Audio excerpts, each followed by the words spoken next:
Hmm, ito ba tawag si Love ah?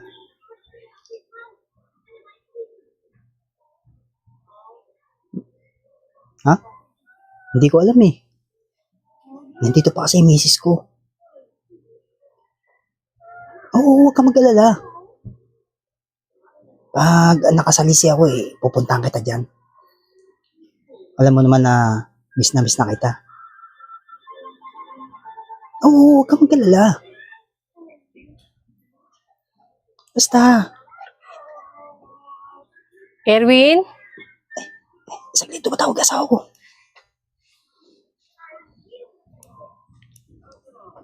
Sino naman yung kausap mo? Ah, si kumpare tumawag. Sa trabaho daw. Ha? Bakit? Ano daw problema sa trabaho? Ah, yung mga taon kasi.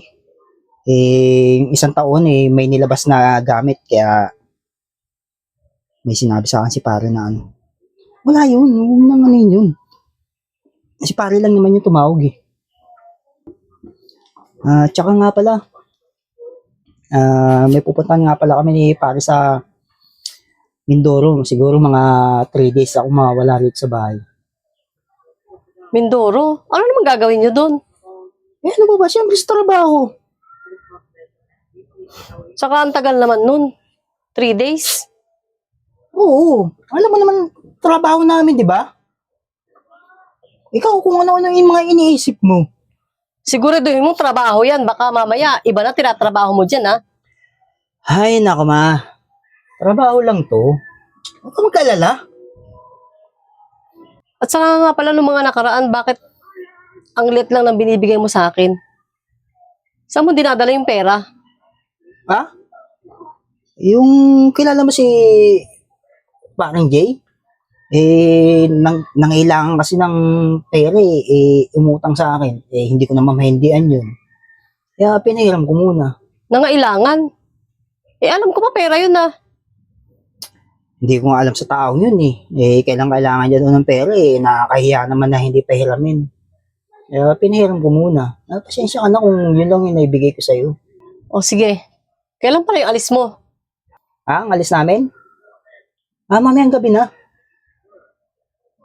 Kasi alam mo naman kailangan daw kami ron sa site kaya mamayang gabi nang alis namin.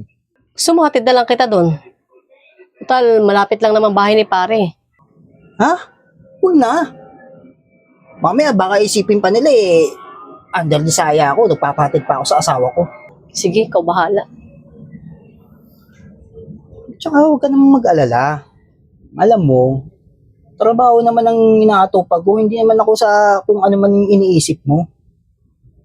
Huwag ka naman laging ganyan sa akin. Sana nga. Sige ma, diyan ka muna at ayusin ko lang yung mga gamit ko.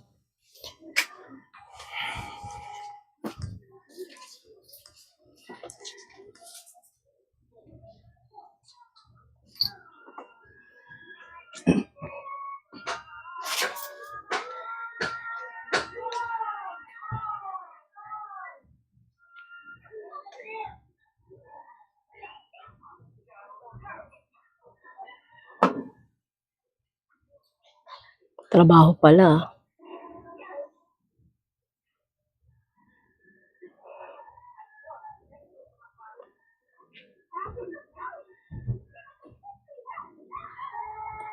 Trabaho pala pupuntahan mo, ah.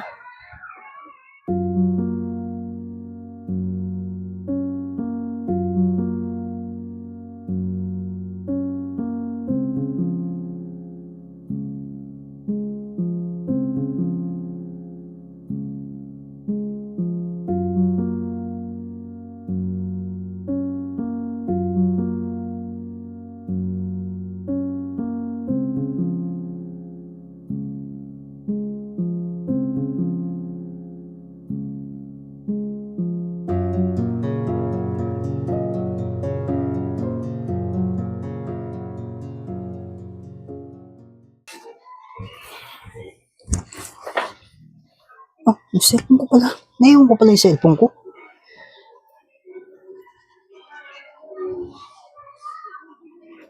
Hello? Love, eto, nakaimpake na ako. 3 days yung sinabi ko sa asawa ko na mawala ako dito sa bahay. Oo. Mamaya-maya nandyan na ako. Sama na tayo. Oh, akala ko ba mamayang gabi ka pa alis? Bakit mukhang nakaimpake ka na ata? Ah? Si boss eh.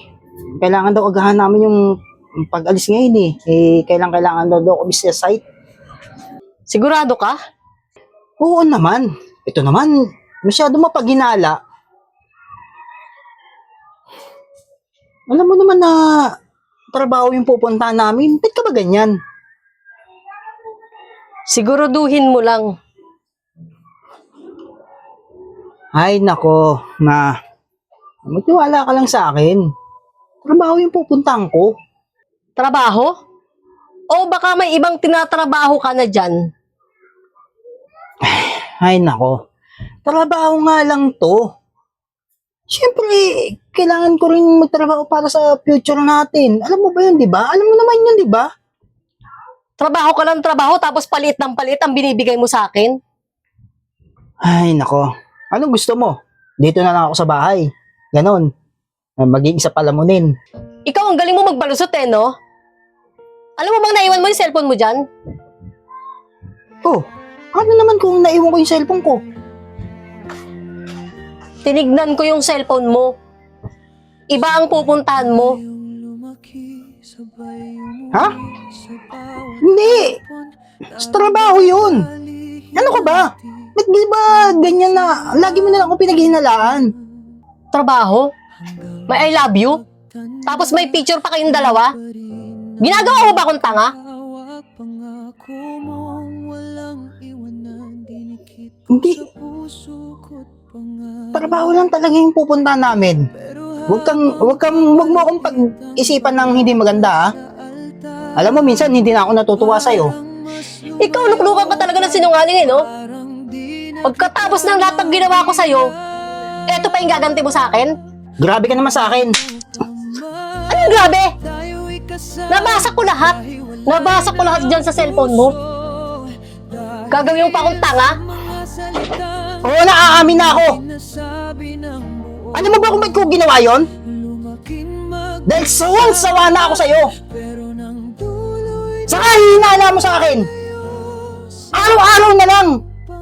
Nagaling ako sa trabaho, pag uwi ko dito, lagi mo na lang ako pinaghihinalaan. Alam mo ba? Nabubuisit na ako sa'yo. Kaya ako nagawa to. Kaya ako naghanap ng iba. Ngayon, pinatunayan mo lang sa akin na wala kang kwentang lalaki. Pagkatapos mo akong kunin sa magulang ko, ganitong gagawin mo? Mambababae ka lang? Oo! Wala lang kwenta kung walang kwenta. Dahil kung hindi sa kagagawan mo, hindi ako magkakaganito. Alam mo ba yun? Bakit? Anong ginawa ko? Hindi mo alam yung ginawa mo? Uy! Isipin mo lahat kung anong ginawa mo sa akin. Wala akong ginawa. Ay, Ikaw ang maraming ginagawang kababuyan. Ngayon. Tapos ganyan. Tapos lahat ng kamalian mo, babaliktarin mo lahat. Marami nagsasabi sa akin. Nung una, hindi ako naniniwala hanggat wala akong nakikita. Pero nakita mismo ng dalawang mata ko. O ngayon, napatunayan mo na. Diyan ka magaling sa pambababoy. Umayos ka rito. Hindi na kita kailangan. Talagang agos na ako dito. Wag kang babalik dito, ha?